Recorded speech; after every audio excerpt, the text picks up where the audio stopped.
Welcome to the Be That Healing Girl podcast. And today we are talking about healing anxious attachment and the very important first step.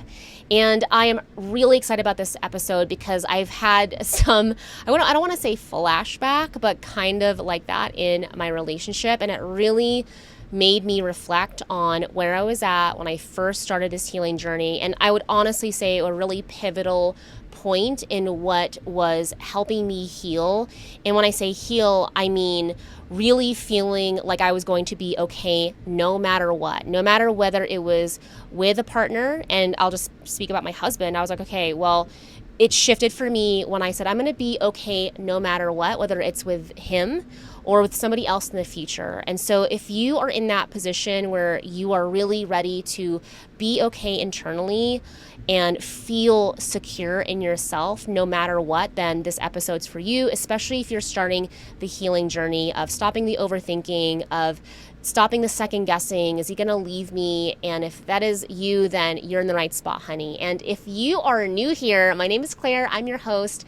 And I love helping overthinking, overachieving, highly successful women. And when I say successful, word salad, I mean that can mean a variety of things because success is multi-layered. But the girlies that I love working with the most and that see the most success in healing their relationship anxiety, typically a little type A, OCD, overachiever, high performer. Maybe you are in school, got letters behind your name, or you are out of school and you got letters behind your name, or maybe you have multiple businesses. I've had clients that have multiple, like travel agents, and have multiple Airbnbs, or maybe you've left that high-powered C-suite career and you're at home and you are creating success as a mom.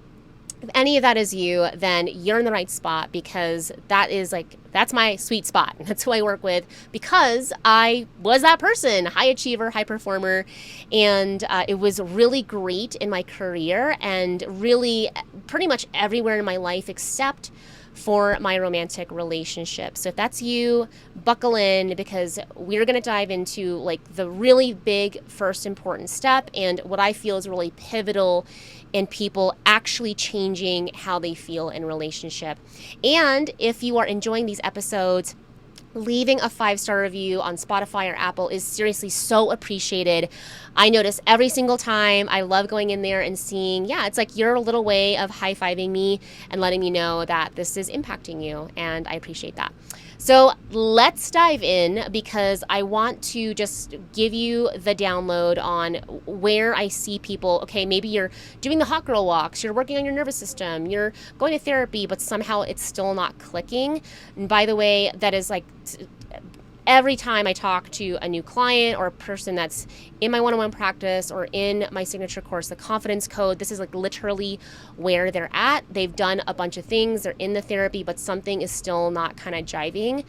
But I noticed this a lot and I wanted to definitely talk about it. And I'm also bringing this conversation up because there is a TikTok that I have that's kind of going a little viral right now. It's pretty controversial. And I see a theme, and it's a really clear delineation from people that I can really tell where they're at in their healing journey. And I say this respectfully, but it is not good. It is not a good place. And then I see a clear indicator of people who are going to do well in their healing journey. And so I'm going to talk a little bit about that cusp and what I notice is a really important first step. And so let's just talk about it. So the people that I can tell are going to have a really hard time in their healing journey are saying things like avoidance. And if you're new to attachment theory, I have a whole episode on that. Check it out. It's pretty recent if you're listening to this episode. And anxious attachment and avoidant attachment are basically on the opposite sides of the spectrum. And unironically, they attract each other because we are all mirrors attracting these lessons and these are opportunities for us to heal our wounds. So this is not uncommon for an anxiously attached person to an attract avoidant and an avoidant to attract an anxiously attached person because there is something in the dynamic that needs to be healed. So when I look at the people that are going to have a hard time healing, and they need to take this first step, is they're saying things like avoidance are the problem. They make me anxious, and they're the issue. Okay. And so this is the very first important first step. And that is frickin' taking some radical self-responsibility. Okay. And so if you are not willing to take personal responsibility, if you're saying things like the other person's the problem, they're making me feel this way, then I love you so much and I wish you so much love and healing on your journey. But this brand, me, we're not going to jive. You're just, with so much respect, you have to be willing to take personal responsibility. So let me just talk about the other side of that. So if you are in that camp, love you, but just keep going. But if you are in the area of I want to improve, and here's also a key thing for me, was realizing that, okay, this person, even though there is some friction, things are just like and rocky, at the core of it, I know this person is a good person. And so for me, that was a really clear indicator with my husband. I was like, okay, yeah, we have different ways of seeing things. We have different perspectives. He has a certain way of acting when he gets triggered, and I have a certain way of acting. But at the end of the day, this person is a good person. I feel into when I made this realization that, wow, I'm even having a hard time articulating, because I'm getting honestly a little choked up around, wow, if I don't fix this in myself, and if he isn't willing to fix himself, then I'm going to lose a good person. And I'm so grateful that I really dug deep and looked in the frickin' mirror and said, I need to take some personal responsibility. And I've mentioned this on the podcast before, but what I mean by personal responsibility, and this is like a deeper topic, it's probably another episode, but taking personal responsibility is very different than blaming ourselves. Okay, blame and personal responsibility are two different things. And what really shifted for me was looking back at some of the ways that I had tried to heal. And I call these like sideways ways. They weren't direct ways, because I thought, okay, if avoidance are the problem, then, well, certainly I can't be the problem. Therefore, I need to find somebody that's secure, right? It seems like a great answer. I'm going to find somebody that's secure. Well, here was the problem. And please take it from me, because I've literally been up and down the whole relationship spectrum. I've done it all. And when I was in these back-to-back relationships, I'm talking like 2-3 years in my 20s and so on and off in my like later 20s, 30s, I realized that there was a common denominator. Even though I was with really great, secure, and just wonderful men, that somehow there was a common denominator, and it was me. And by the third breakup, and this was just like, this is so crystal clear to me, by the third breakup with a really great guy, I was so creeped out, because the language in the breakup, which was very amicable with all three of these guys that I'm thinking of, was just creepy to me, because they were saying the exact same thing, which was, I just feel like it's never enough for you.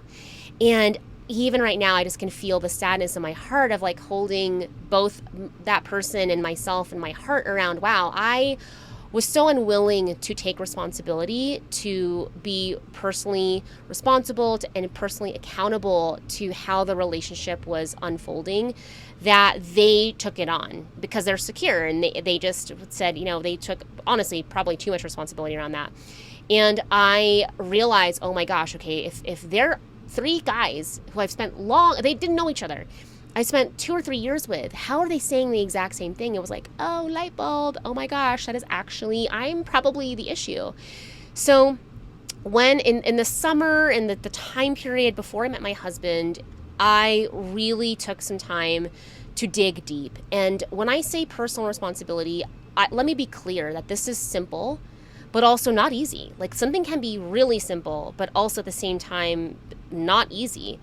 And I really dug deep around, okay, well, what does taking personal responsibility feel and look like? And the moment I started doing the very tangible things, which I teach my clients, it literally shifted. It's shifted in an incredible way. I met my husband literally within months. And when I look at how we have healed this anxious avoidant cycle that we have, and we will be we just celebrated our 8-year anniversary of meeting and 5 years of marriage. I can't even believe it. And so FYI, I've got some fun things rolling out for our anniversary. If you're not on the email list, make sure you get on there.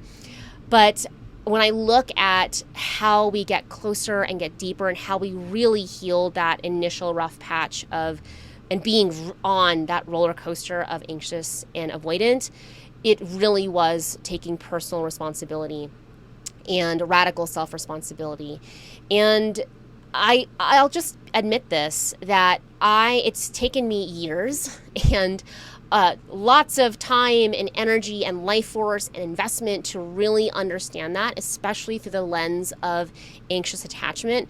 But I really know with my whole soul and my whole core that this is seriously the first important step, because when you try to outsource your happiness and feeling secure by, okay, I'm just going to find another person. Ooh, that's a bad, avoidants are bad. I need to find somebody that's going to make me feel better. And like, I love you so much, but that's just not going to work. The crazy thing is when we change, when we start to catalyze our own evolution and our choices and take responsibility, that impacts literally everything.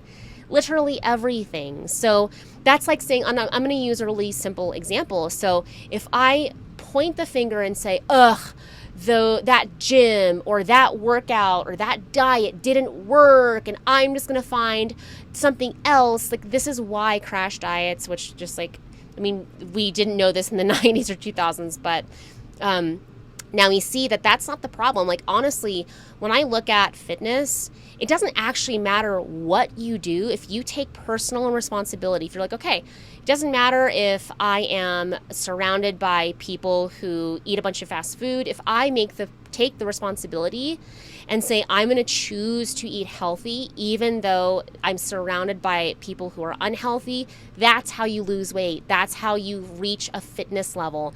The more you say and point the finger on the outside and say that they're to blame, they're not eating healthy. I mean, I'll just even like use that in my own relationship. If you didn't know, I have a fitness background, and even I'll just use this as a great example. My husband has just a frickin' 6-pack. His shoulders, and he's cut. He's like hot. If you haven't seen him, like, he's frickin' hot. And I swear, I'd say 70% of him is made out of Miller Lite and Red Vines and Doritos. This is not a joke. Like, has a sick body. He's just got great genetics. And I'm like looking at the Red Vines and I just just get bloated. But it would be really easy. And I'll just tell you, like, I was healing my gut for about a year and